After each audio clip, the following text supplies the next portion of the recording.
Welcome in, belly up, have a seat, grab a drink as we talk some Wingman Fantasy Football.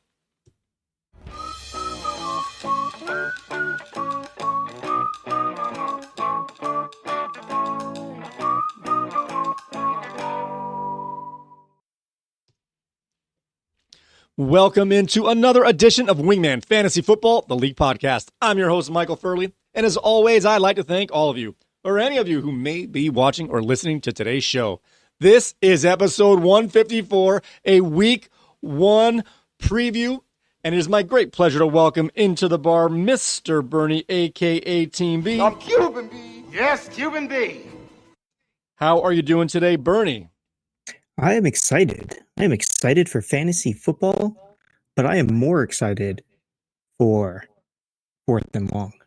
Oh, everyone should be excited. We're getting back to it, getting back in the swing of things. So in this show, guys, we have a jam-packed episode for you. We will set the slate for this weekend's primetime games, check in on some player news and practice reports, check in on the activity of our waiver wire, go over this week's matchups in the Wingman Fantasy Football League. We'll also see who is on top of the newest and opening power rankings for the season here.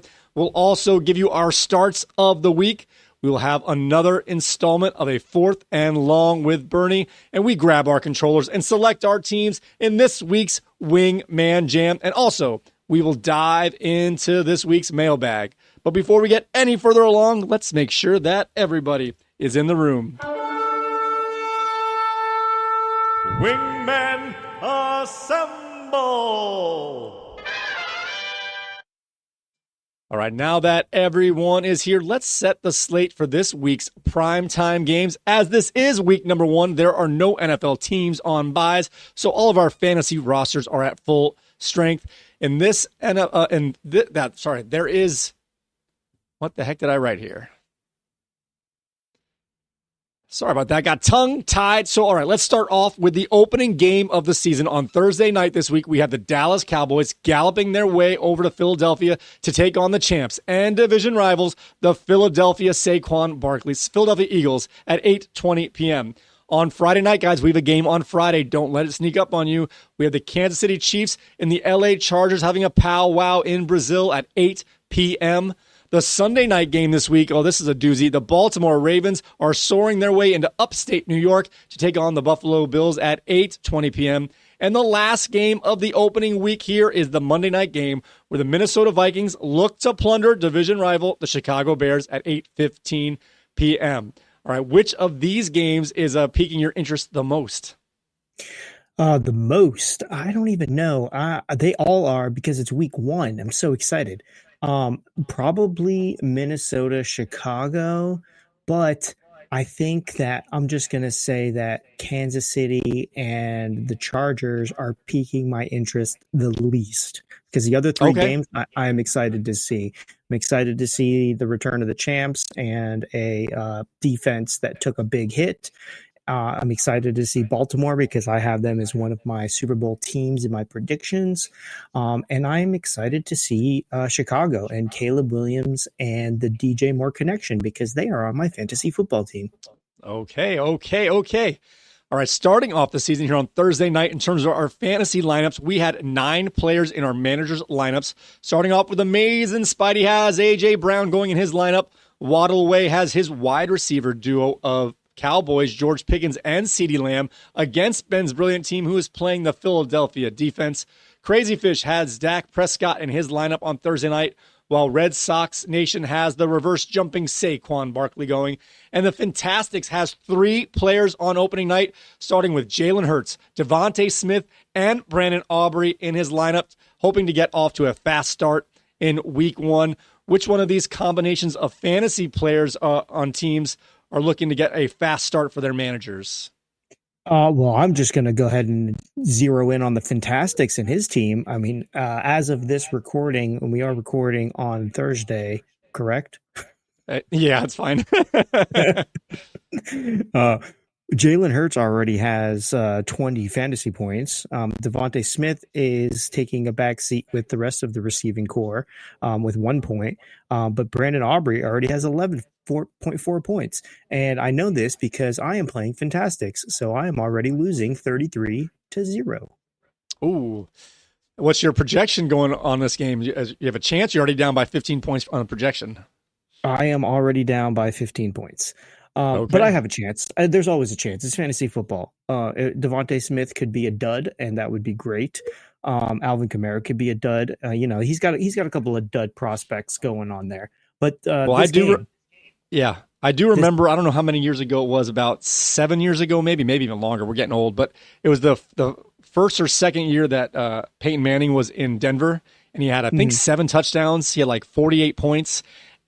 Cubert's Rage had him, and he lost. He started off the game with a 49-point lead on Thursday night and lost that week. So there's still a lot of football to be played. There is definitely a lot of football, but this game is exciting to watch Jalen Hurts do his thing and take his receiving core out of it, which thank goodness I don't have A.J. Brown this year. Yeah. Well, okay, all right. Let's get into some player news and practice reports. All right, starting off with a little bit of a surprise here. Jadon Blue was a healthy scratch in week 1 for the Cowboys against the Eagles, meaning Miles Sanders was the second running back behind Javonte Williams. Also staying in that game, Devontae Smith was off the injury report, did make the start, as did A.J. Brown, who was off the injury report prior to game time, and he made his season debut as well. Devon Achane returned to practice in a limited capacity here, and is looking optimistic that he'll be ready for Sunday's week 1's contest against the Colts, but we're not sure if he'll be on a snap count or not. What do you have on these guys? We got Jadon Blue, Devontae Smith, A.J. Brown, 2 players in, 1 player out, and Devon Achane's a little questionable, but looks like he's probably going to play. Yeah, I'll circle Devon Achane on those 4. He is a must-play fantasy RB1 if he is active, and I believe he will be active. All indications are that he's going to be ready to go. My only concern is the amount of reps he was getting in practice, or amount of reps he's getting in the preseason games. All of those things are going to play a factor in that first game. But I think if he's clear, he's good to go, and I think he's a must start. All right, moving on to our next group of players here. Staying in Miami, Tyreek Hill returned to a limited practice as well, and he says he'll be ready to go for the game against the Colts. This one popped up just moments before we started getting ourselves together here. Christian McCaffrey was added to the injury report late on Thursday with a calf injury. Once again, Christian McCaffrey, my McCaffrey hurts. And then we have Travis Hunter, who's been dealing with that upper body injury or soreness the last couple of weeks, says he's back to full speed. He's actually listed as a starter in terms of the wide receiver, although we are not sure how many snaps he will get on the offense.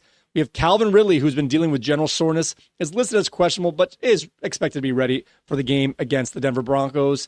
And is that 4? That's 3. And then, that's 4 with Tyreek Hill. All right, what do you have on Tyreek Hill? Should be good to go. McCaffrey popping up on the injury report here late in the week. Travis Hunter looks like he's going to start maybe on both sides, and Calvin Ridley should be good to go, but against a tough matchup against Patrick Surtain and the Denver Broncos.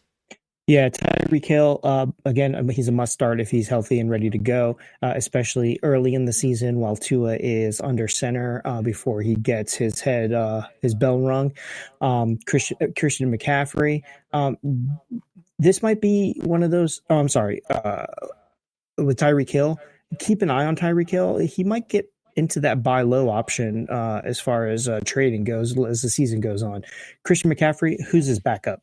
That's all you need to know. Did our manager that has Christian McCaffrey, did they get the handcuff properly?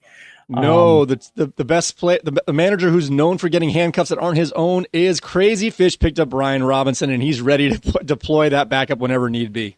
Exactly. And then as far as Travis Hunter, it's a high ceiling offense. That's going to be the focus. So he can rack it up if he's healthy and good to go. I don't see him not starting. And Calvin Ridley, that's our favorite roller coaster, Mike. We both had him back-to-back years. So it's a tough week 1 matchup. So might play caution if you've got some other options with Calvin Ridley. Yeah, I like Calvin Ridley this year, but I don't like him for the first 3 to 5 weeks. They got really tough matchups to start their year. So yeah. I I would not pencil him into what his outlook is for the season based on these first couple of weeks. Going to be a tough matchup against the Denver Broncos in that defense. Yeah, and he's going to be facing Patrick Surtain more than likely. So, all right, moving along here, we have Jaylen Warren. This reminds me a lot of Chuba Hubbard from last year, as the Pittsburgh Steelers drafted a relatively highly sought after rookie running back, but then they signed an extension to the incumbent guy who's kind of always been the backup and just is going to get a little more work here. So Jaylen Warren signed a contract extension, keeping him in Pittsburgh for 2 more years, and it looks like he is set to be the bell cow actually to start the season. Jawan Jennings restructured his contract, adding incentives that could get him up to $3 million more this year, but it does not add any years onto his contract, meaning he will be a free agent at the end of the season. He did return to practice, meaning he is looking more likely that he will be ready to play in week 1. Jerome Ford is expected to be the start off the season as the bell cow runner for Cleveland, while Dylan Sampson is expected to be the change of pace back for the Browns. All right, we got Jaylen Warren, who was kind of just a ho-hum backup kind of good player, is now getting an extension and might be the workhorse, with Jawan Jennings getting back in the field, and the Browns backfield looks like it might be shaping up with Jerome Ford being the leader of that backfield. Yeah, so I say Jaylen Warren is a limited ceiling. He's got to worry about that the rookie Johnson, but Jaylen Warren has got the reps with the team. He kind of knows what is going on. So he's okay, but I would be worried as the season goes on. Juwan Jennings, he has got an increased role with all the departures this season. So if he's good to go, then I would go ahead and plug him in right away. As far as the Cleveland Browns backfield, Jerome Ford, 2 years ago, he came out, throwing punches. Last year, same, but nothing that made me want to draft him high. So if you've got Jerome Ford and you don't have Dylan Sampson, just play a little caution. That backfield is probably not going to get as many reps as they're probably going to be passing because they're playing from behind. I think Dylan Sampson has more upside potential right now, but they do have a favorable week 1 matchup against Cincinnati. So go ahead and start Jerome Ford against Cincinnati. All right, moving along here, one of your favorite players here, Marvin Mims, who did suffer a groin injury last week, I believe, returned to practice in a full practice on Thursday. Jaden Reed is listed as questionable heading into week 1 with that Jones fracture he's dealing with. He is preparing to play through the pain. This is going to be one of those things where he's going to get limited practices at best during the week, and you're going to have to just cross your fingers and hope that he suits up. He's probably going to play every week, deal with pain and soreness, and then not practice too much. Khalil Shakir returned to practice after missing some time with an ankle injury and looks like he'll be ready for week 1. And Darnell Mooney is considered day-to-day. He seems to be getting better, but it looks like he is going to be a game-time decision heading into Sunday. Keep an eye on that as we get closer to the weekend. All right, what do you have on these youngish receivers here? Marvin Mims, Jaden Reed, Khalil Shakir, and Darnell Mooney. So, Marvin Mims, I had him circled to get into late rounds of my draft, or of our draft, I should say, just because I wanted a piece of that offense. I wanted a piece of Denver. He is going to be the wide receiver 2 behind Courtland Sutton. So, I feel if the matchup is good, go ahead and plug him in as your wide receiver 2 and should be safe there. Jaden Reed, the Green Bay wide receiving core, I don't want anything to do with. I said this earlier in preseason. I just don't want anything to do with this offense. Hopefully he gets a good few games and then you can put him up for some trade bait, but get rid of these guys. Khalil Shakir, a solid floor, limited ceiling. It's Buffalo. I don't really have anything nice to say. And Darnell Mooney. Darnell Mooney could be a go-to as far as getting the chains moving, but I would not put too much stock in more than a wide receiver 3-4. I'm going to add 2 more players that aren't on our pre-list here. Speaking of Buffalo here, we have Keon Coleman, who's had a great offseason and training camp. He's banged up now a little bit, making his availability for week 1 up in the air.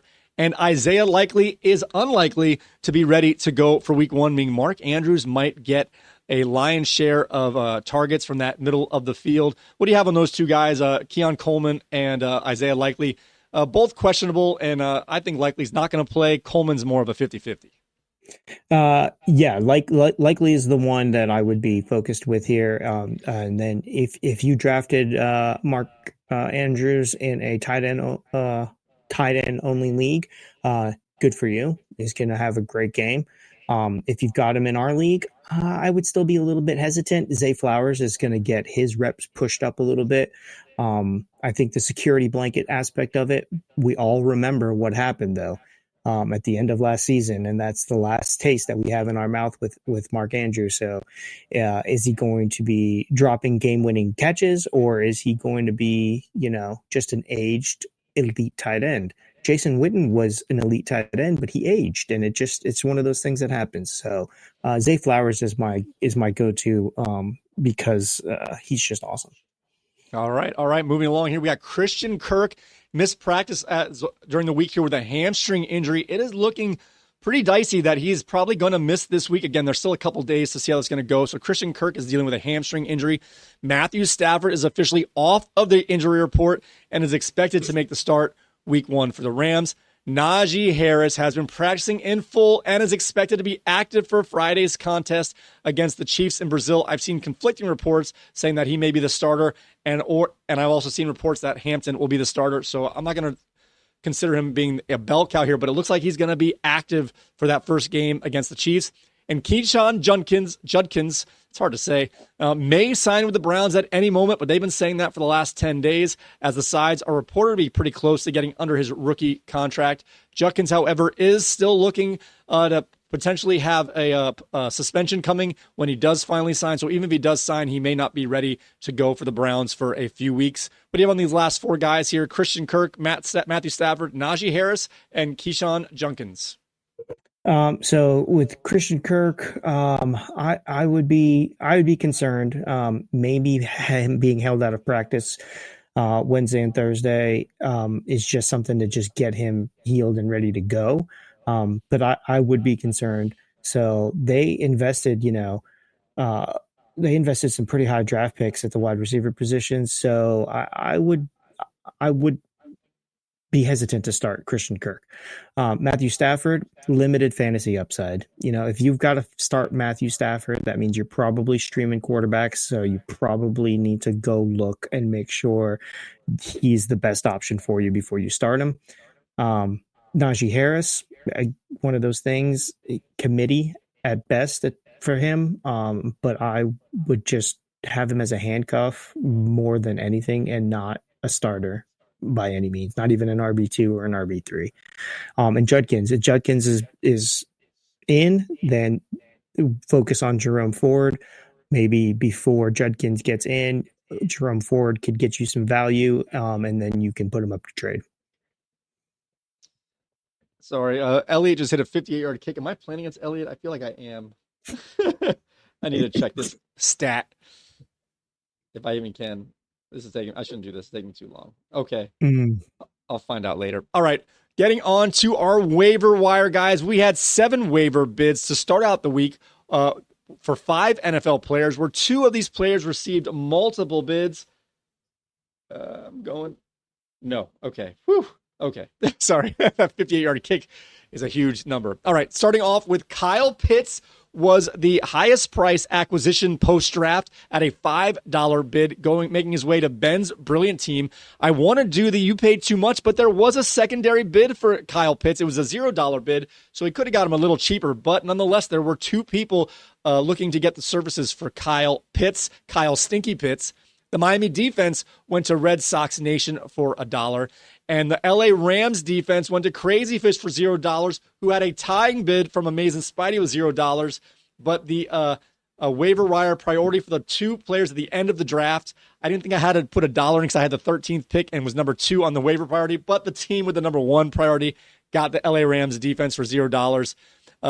Amazing Spidey picked up Josh Carty for $0. Our audio just went out and I cannot hear you. Okay. Okay, I got there we you. go. I can hear you now. Yep. No, you're good. So Josh Carty went to Amazing Spidey for $0, and then Jake Elliott went to Cubert's Rage. There you go. Cubert's Rage got Jake Elliott for $0. Not sure if he's in the starting lineup or not, but if he is, that's a big time score to start out. What do you have on some of these guys that were picked up? The only offensive player was Kyle Pitts. The rest were our defenses and kickers, but there were multiple bids on Kyle Stinky Pitts.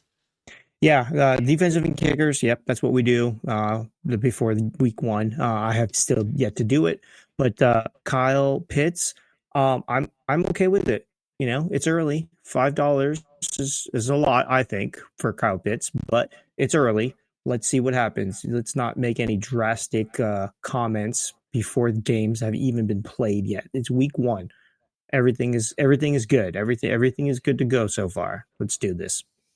All right, guys. It is now time to see who's playing who in this week's matchups. I want you! I want the stallion! Ready, down! Put! This week's matchup.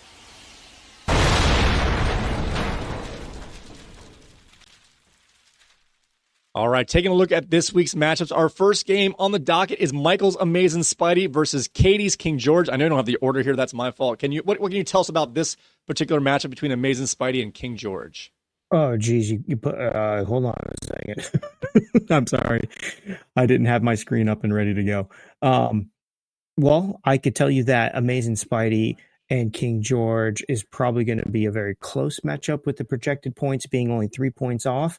But Kyler Murray on King George's team is going to have a field day, I believe. I also think that you think that as well. So at the quarterback position, Drake May versus Kyler Murray, that might set the tone for the entire rest of this lineup here.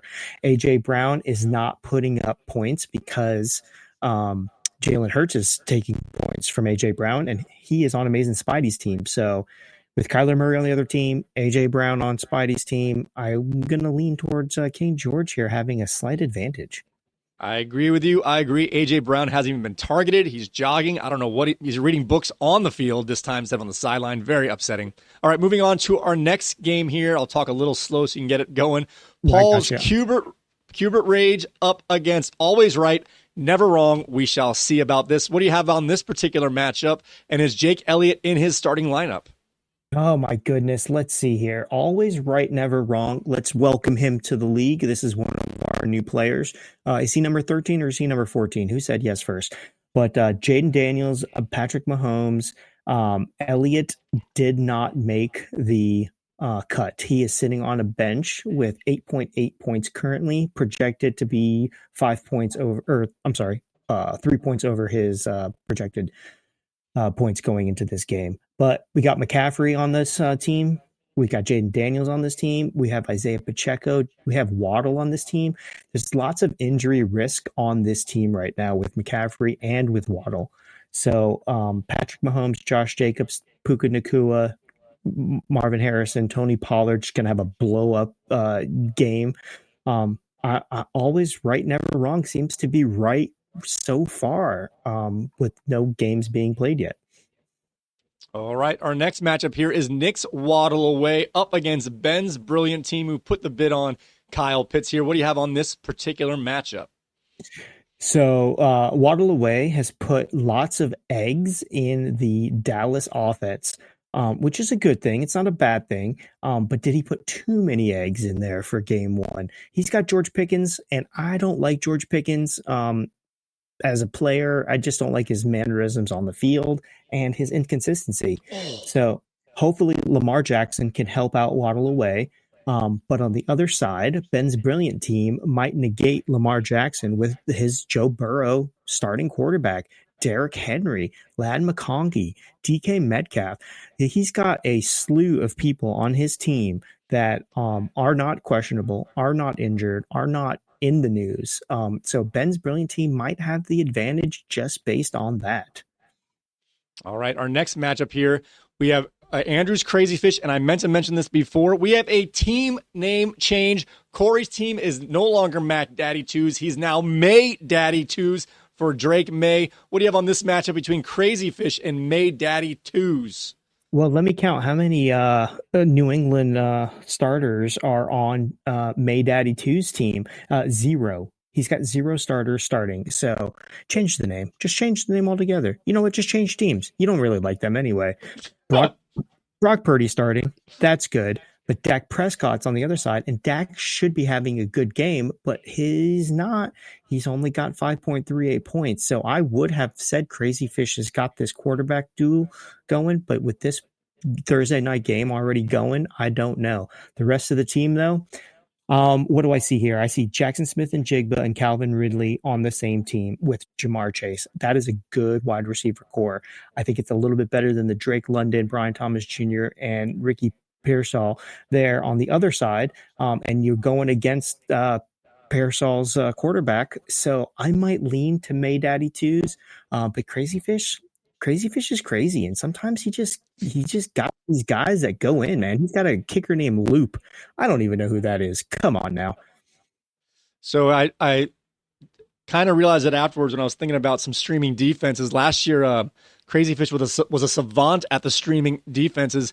He drafted Arizona Cardinals, who is like the number one streaming defense. He had his streaming defense planned during the draft. This is not a long-term play, but he's got him ready to go. So he's looking to make up some points on that defense, which he was so good at last year. Let's see if he can continue that trend.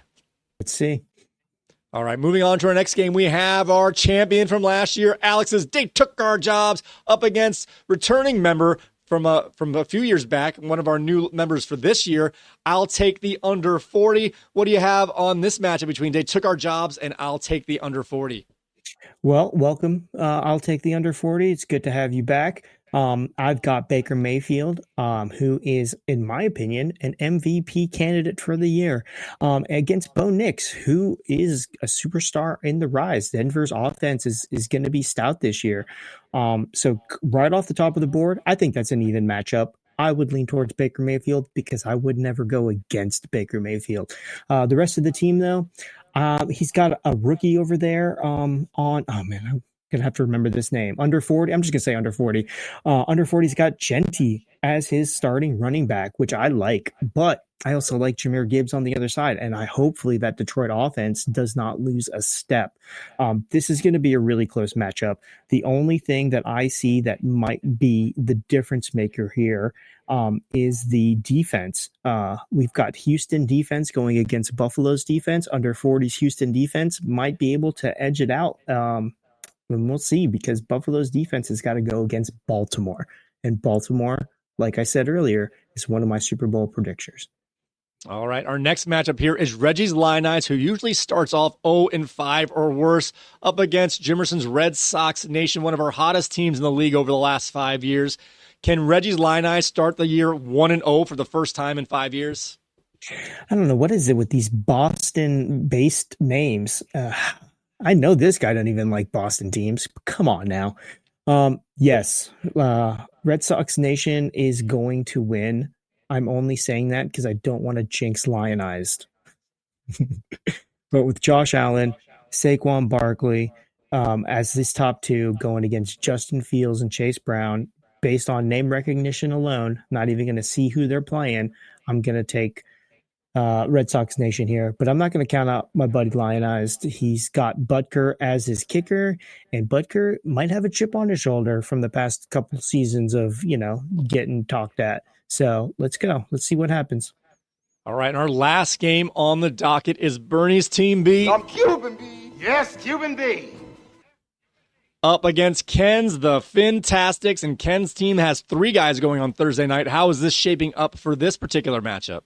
Oh, wow. Yeah. So original projections was 98-102 Fantastics. New projections is 98-109. So he's just chipping away at this thing. Or I'm sorry, he's going way ahead, and I need to be chipping away at this come Sunday. As of now, Fantastics has got this win.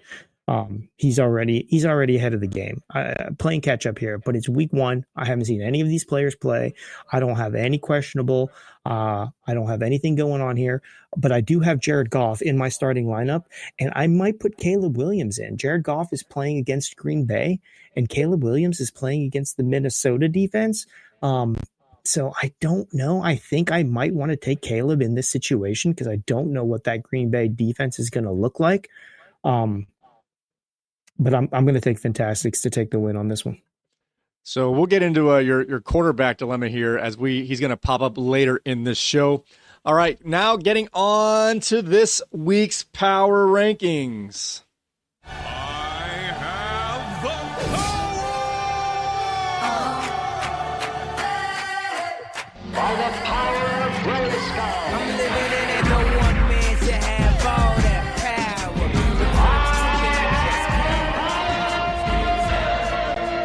Wingman Power Rankings. All right, let's take a look at the power rankings. This is the first week of the season, so there's not too much data. We're going all from projections here. Starting off, let's see, why did that not load? Let's see.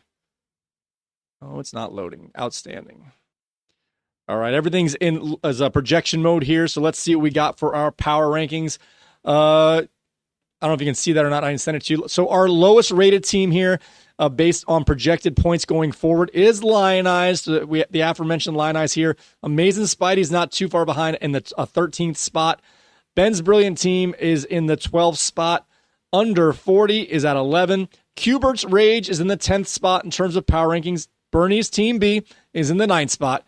King George is in the 8th spot, middle of the pack. Crazy Fish also in the middle at 7.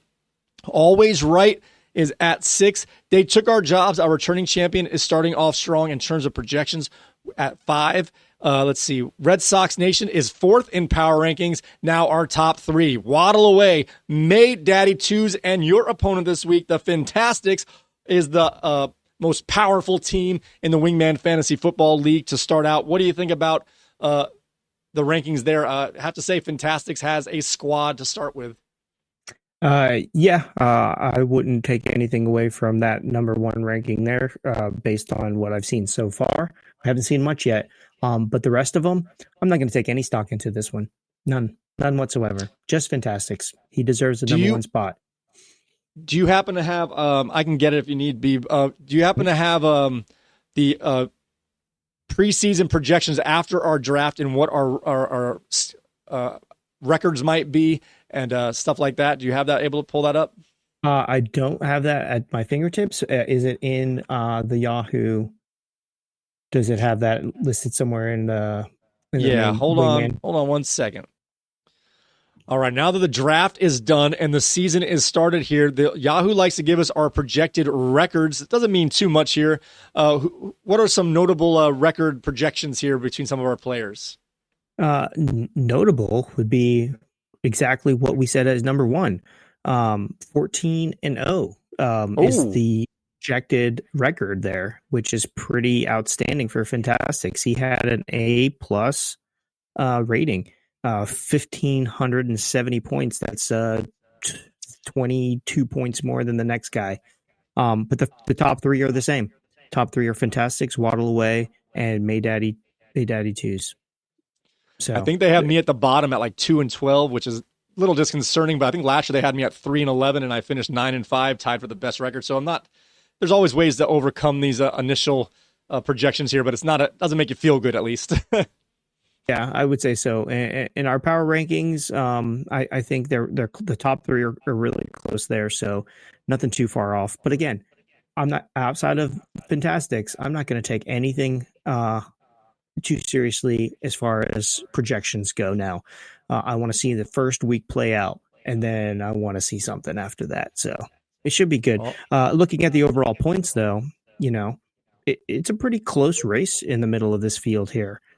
Always right, never wrong, and They Took Our Jobs. They're fractionally different in their projected overall points. So hopefully, if this is right, hopefully this will be a really close season with some fractional point winning. And that would be probably because of the kicker. And I feel like you might get some dirty messages sent to you. Okay. All right, guys, it is now time to get into this week's Starts of the Week, where we tell you who we think is some surprise players that you can get into your starting lineup to start your week one. Let's get into this week's Starts of the Week. Bring it in. Take a knee. Who wants in? Oh, pick me! Oh, I know, me! All right, son, don't let me down. You're in. Wingman Fantasy Football Starts of the Week.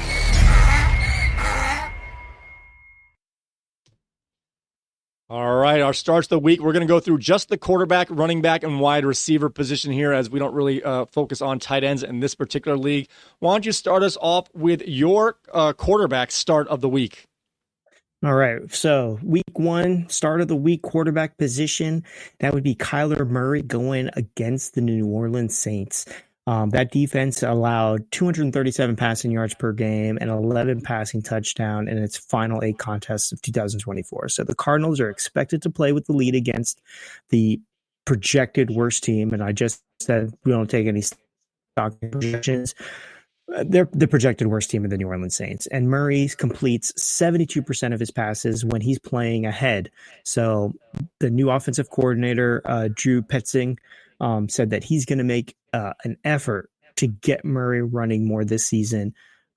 He only had, less than 2 designed runs for him last year. So we're going to see what happens here. So Kyler Murray, start of the week.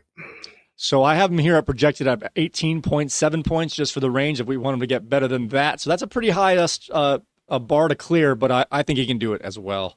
All right, my quarterback start of the week.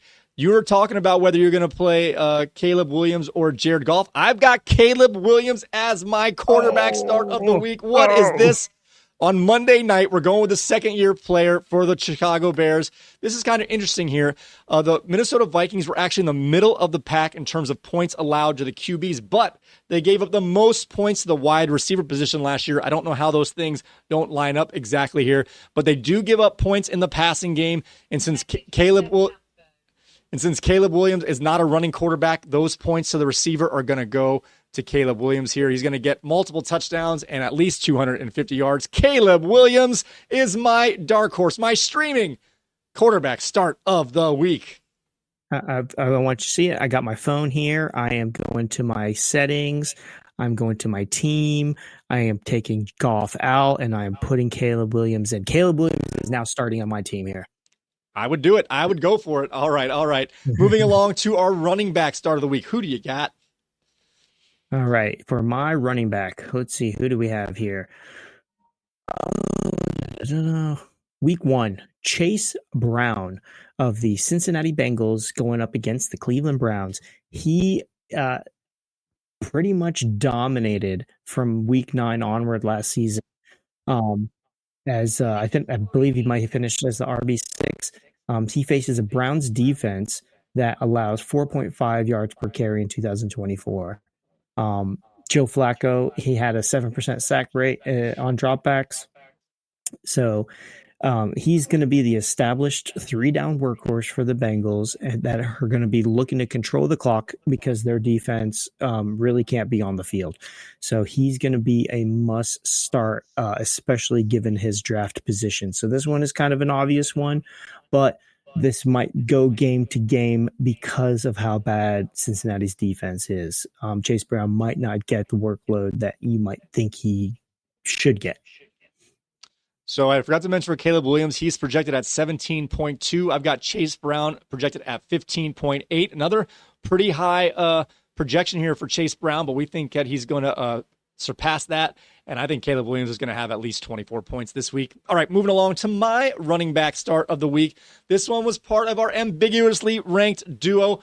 I'm going with Tank Bigsby out of Jacksonville up against the Carolina Panthers, who gave up the most points to the running back position last year. Not only did they give up the most points, they gave up the most points in fantasy football history to the running back position. So even if they improve, they are still going to be towards the bottom and one of the better matchups. The only question here, is it going to be Tank Bigsby, Bashil Tutin, or Travis Etienne. I'm going with Tank Bigsby. I think they're going to play with the lead. I think he is the pounder at the end, maybe get some short yardage touchdowns. I'm going with Tank Bigsby as my start of the week at the running back, and he's projected for, that can't be right. He's not projected for 16 points, is he? Nope, I messed that up.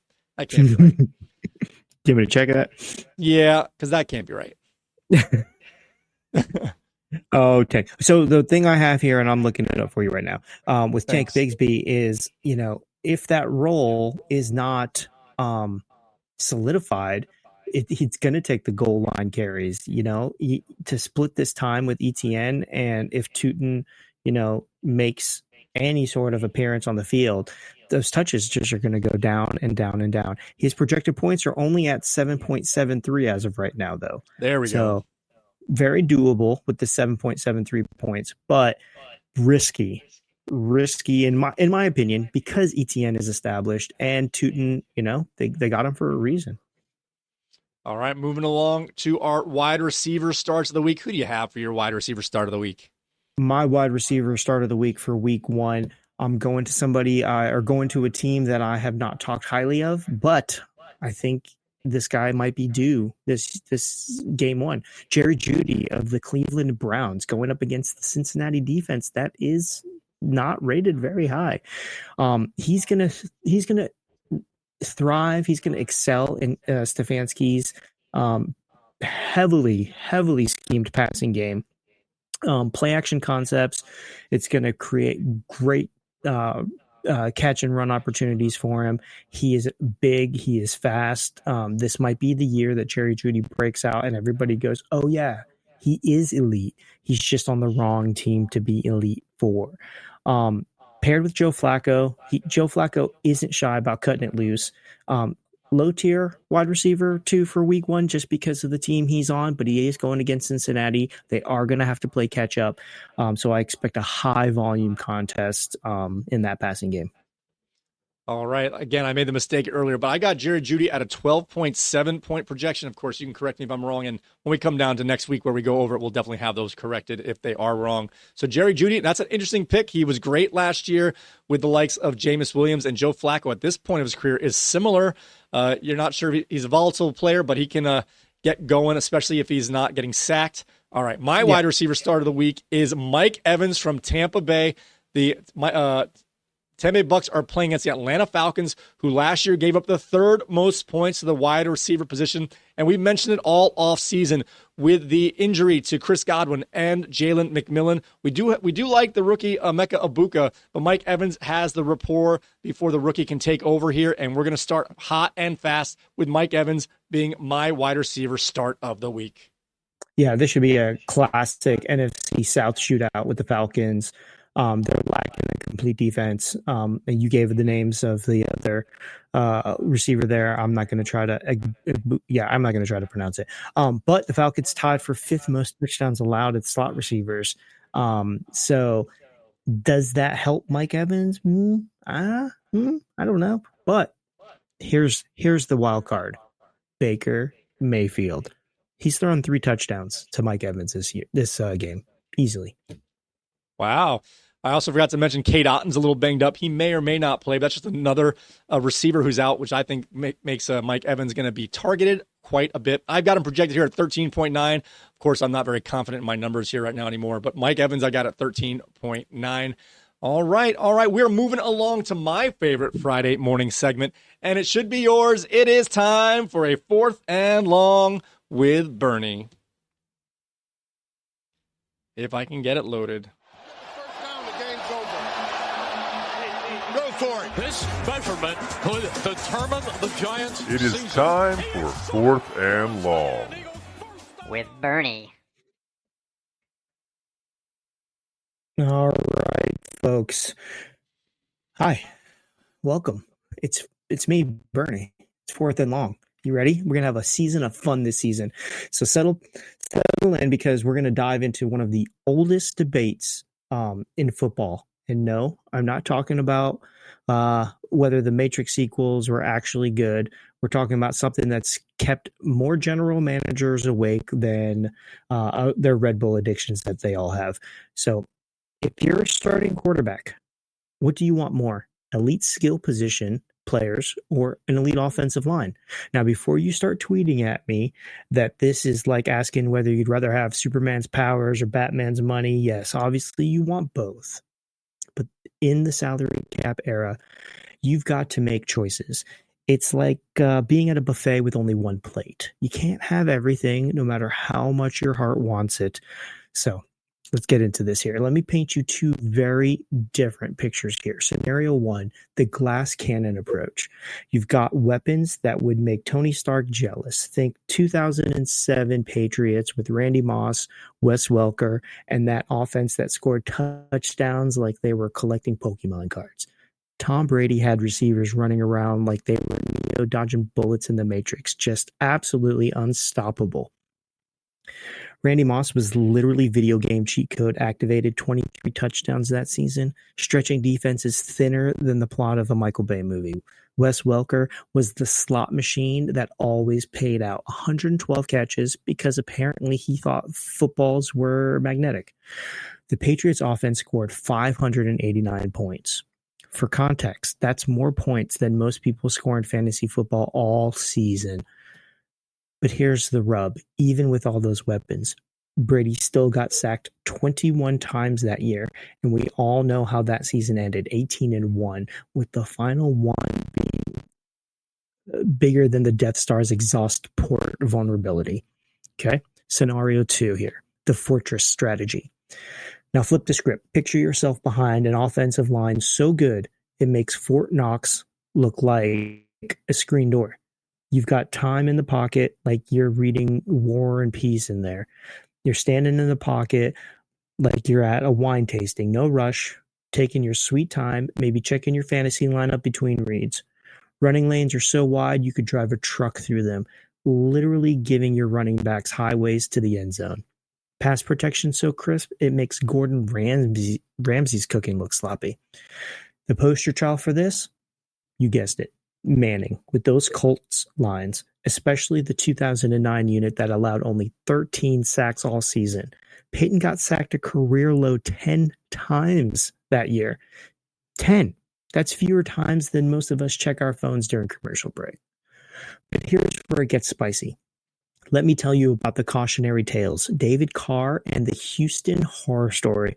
Poor David Carr with those early 2000s Texans was like Leonardo DiCaprio in The Revenant. Just getting mauled week after week. The dude got sacked 76 times his rookie year. 76. That's more than once per quarter of football he played. The Texans' offensive line was more porous than SpongeBob SquarePants. Defenders were coming through gaps like they were invited to the party. Carr had less protection than a tourist in Jurassic Park, constantly running for his life, developing happy feet faster than a kid on a hot sidewalk. By the end of his Houston career, he'd been sacked 249 times. That's basically getting hit by a freight train twice a week for 5 years. And here's the kicker. Carr actually had some decent weapons. Andre Johnson was starting to emerge as a legitimate number one receiver. But when you're constantly picking yourself up off the turf, it doesn't matter if you've got Jerry Rice in his prime running routes. Now we got the Manning paradox. Now, Peyton Manning is interesting because he proves both sides of the argument. In Indianapolis, those offensive lines were, let's call them, creative engineering projects. Manning's Colts lines were often described as below average to poor by NFL scouts. We're talking about units that held together with duct tape and a prayer. Yet Manning consistently had some of the lowest sack totals in the league. The guy was getting rid of the ball faster than someone dropping a hot potato. How? Elite pre-snap reads and weapons who could get open quick. Marvin Harrison, Reggie Wayne, and Dallas Clark were like GPS systems for footballs.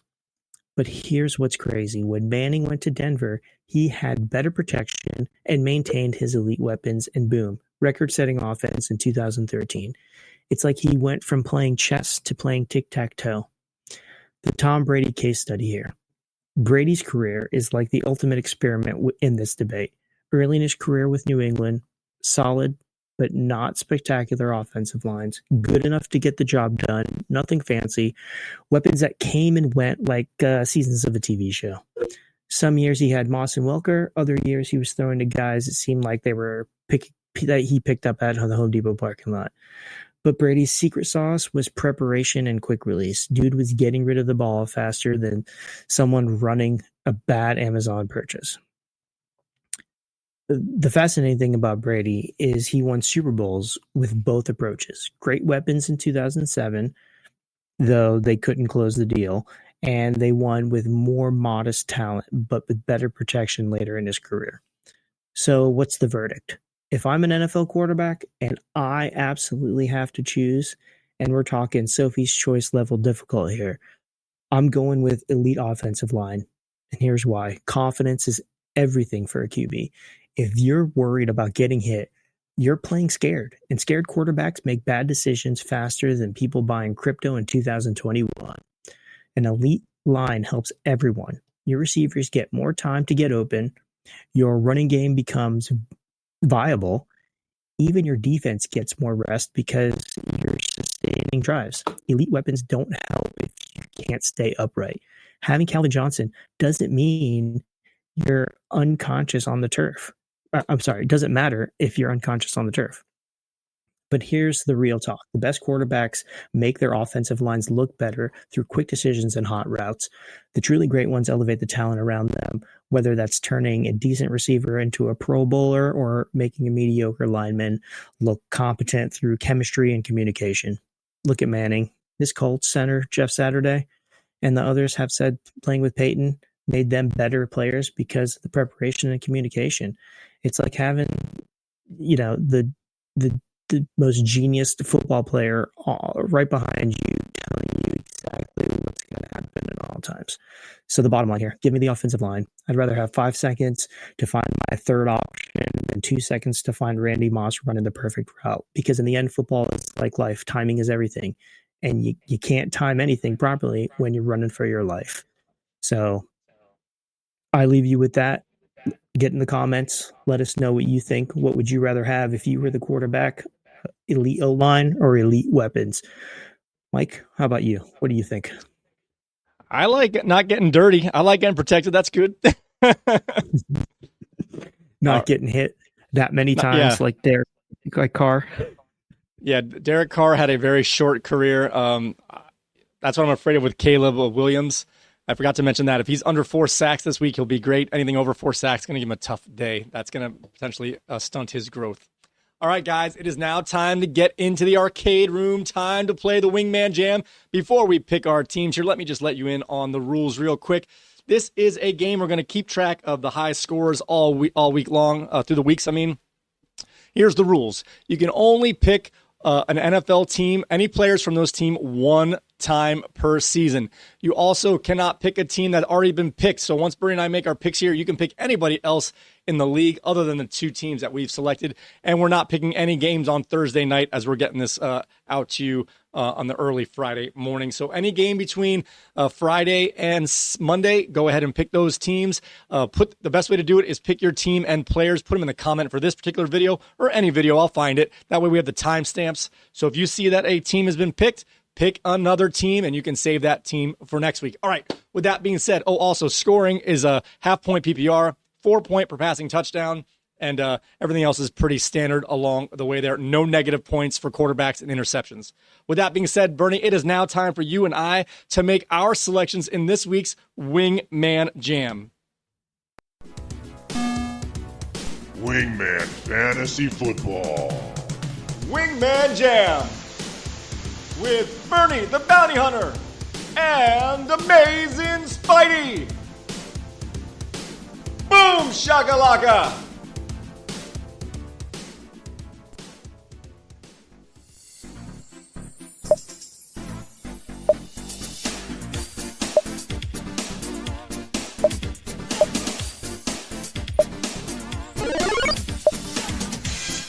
Arizona Cardinals, Cincinnati Bengals. I thought I saw a putty cat. I did.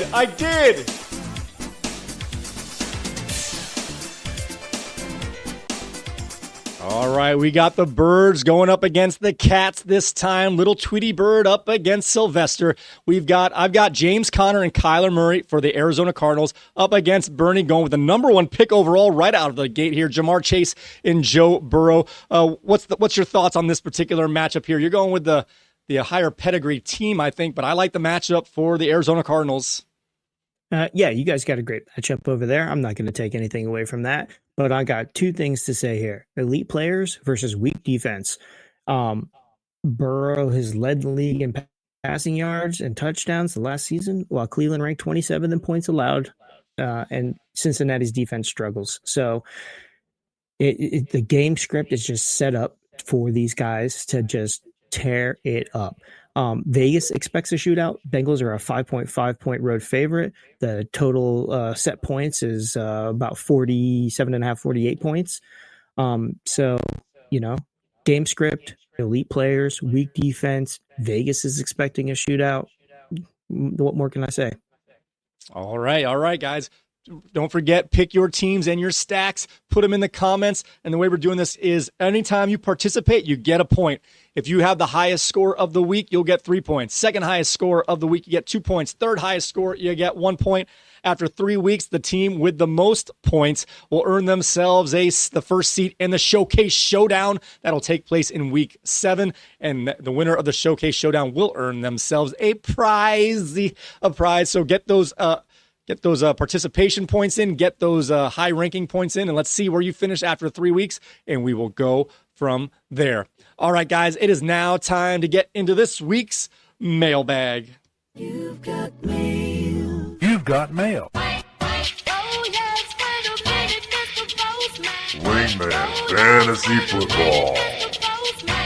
Mailbag! All right, taking a look at this week's mailbag. Starting off, we got a nice message here from Sports Break 149 in reaction to the last draft day special we had. It says, yo, homie had a bad team last year and then decided to double down and pick the same guys again. I'm not sure exactly who he was referring to, but my guess is he's referring to Cubert's Rage, who mentioned that he'd draft T. Higgins for the second straight year, Jaden Daniels for the second straight year, Jaden Waddle, and Kaimi Fairbairn. And guess what? I found the drop for the Fairbairn stare. Care Bears stare.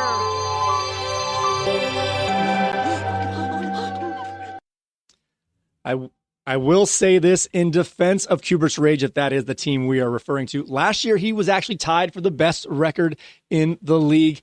And if he didn't lose the last game of the regular season, he would have been the number 1 seed. He has a tendency to be the number 1 seed about 3 weeks ago and then kind of falter.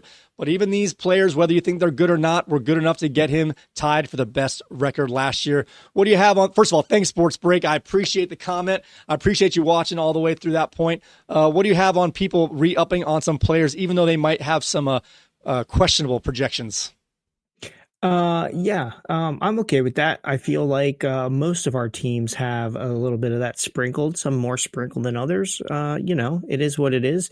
We find things that we like and we kind of stick with it. Sometimes the draft just works out that way. Last year I drafted in the middle of the pack. This year I drafted in the middle of the pack, and I've got a couple of the same players. I'm not stressing it too much. And then it's a combination of having players from last year, having players from 2 years ago, 3 years ago.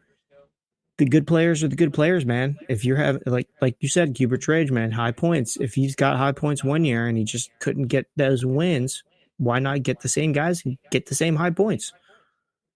All right, I don't disagree. All right, this next one comes in from Anonymous. It says, "Hey fellas, I was wondering how many fantasy football leagues are you guys playing in this year?" I'll start with you, Bernie. How many leagues are you in this year? Oh my gosh, with the amount of prep I have to do, I'm in one. I'm barely in one. So I too am in one. I like to focus in. I like to. I mean, you can do whatever you want. I'm not judging you, but like when you have so many teams and you're like, I need this guy to do good, but not this guy, and you might beat yourself because one guy does good for you in League A, but that same guy you're playing against in League B. I kind of like to focus in what I need so I can be truly miserable all day long when my team fails instead of having, well, at least this one did better. So I stick with one team and put all my focus in the Wingman Fantasy Football League. Yeah, I do an elimination pool though. I do that every year, so that that helps with getting some of my NFL research into another thing as well. So, but you know what? Don't tell the commissioner. I've been kind of flirting with this other league because they allowed the tight end position. But don't tell the commissioner though. You know, I haven't committed anything. I haven't gone through with it, and I haven't said yes. But you know, I'm just looking. That's all right. It's all right. You can have a wandering eye here, but I will let you know if you join that other league, you are out. All right, guys. Hey, we're getting to the start of the season here, obviously, and I want to let you in on a web page that I've made up here, obviously, and I made it for me personally and what I like to look at on Sunday mornings, for example, and I pass this along to you. Just go ahead and go to our webpage at wingmanfantasyfootball.com. This is your portal to start off your fantasy football studying, I guess. I had a better word there that I lost. From here, you can get direct portals to many fantasy football leagues, including CBS, Yahoo, ESPN, Sleeper, Underdog, NFL.com. You go there, there's a link right there. It'll take you right to your page, and there is aggregated news on the left. On the right side of that page, there are Twitter feeds where you don't have to log in. No sponsored tweets, no ads, just the information you want from users like Adam Schefter, Ian Rappaport, Pro Football Talk, and I forget the other one. There's another one on there as well.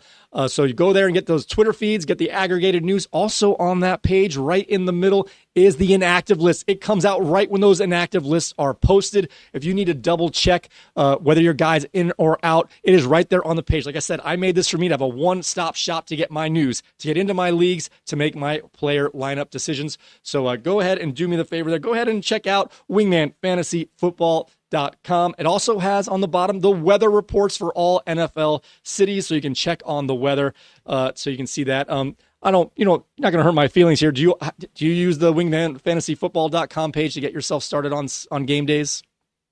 I do some research on Wingman Fantasy Football because it all is in one spot. But most of my research is probably done through the NFL the actual NFL site and their people. Okay, fair enough. And like I said, you go to our site, and the NFL.com link is right there. So again, it gets you to it's a portal to your day. So feel free to check that out. You know what? Hold on. I use it on Sunday morning. Before things get going, just to double check and finalize what my starting lineup is. I don't use it throughout the week. Right. Yeah. I consider that my game day guide. So I use that for like that 10 o'clock to noon to make sure I get all the latest news and the inactives right when they come out. Yep. It's excellent for that. Yes. Perfect. All right, guys. I want to thank you all so very much for watching and or listening to another episode of Wingman Fantasy Football, the League podcast. Don't forget, you can find us on many, many podcast platforms. I'm not going to read them off anymore. We're on a bunch of them. I put a lot of time getting those out there for you guys. When you find our podcast, just search Wingman the League on those platforms, because there's a lot of podcasts with the word Wingman and a lot of podcasts with the words the league, but not together. Wingman the League will get you right to the top of your search. Please leave a 5-star rating and or a comment on any of those platforms. And if you want to see our graphics, our beautiful faces, and all of our mistakes, go ahead and go to our YouTube channel at wingmanfantasyfootball.com/YouTube. When you get over there, guys, do me the favor, hit that like button, subscribe, hit the notification bell, and leave a comment. We will respond, and we'll get you into our next mailbag segment. With that being said, guys, may your glasses be full, your mugs stay frosty. And make sure that your starting lineup is set. There's a Friday game. Good advice. All right, guys, we will see you next time.